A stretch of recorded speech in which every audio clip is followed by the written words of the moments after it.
எங்களுடைய கல்லூரியில தொண்டை மண்டல மக்களும் பண்பாடும் என்ற ஒரு பேப்பர் ஒரு தாள் இருக்கு.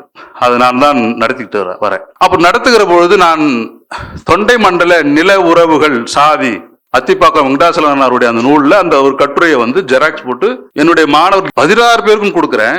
அதுல படியாளாக அடிமையாக யார் இருந்தார்கள் என்றால் தலித்துகள் அல்லது பட்டியலினத்து மக்கள் பழங்குடி மக்கள் என்று பதிவிடவில்லை. வன்னியர்களும் படியாளாக இருந்திருக்கிறார்கள். இவர்கள் இருவரும் மிகவும் பிற்படுத்தப்பட்ட மக்களும் தலித் மக்களும் ஒரே நிலையில் இருந்தார்கள் என்ற செய்தியெல்லாம் அதுல பதிவாகுது. இந்த மாணவர்கள் கேள்விக்கு பதில் எழுதுறாங்க.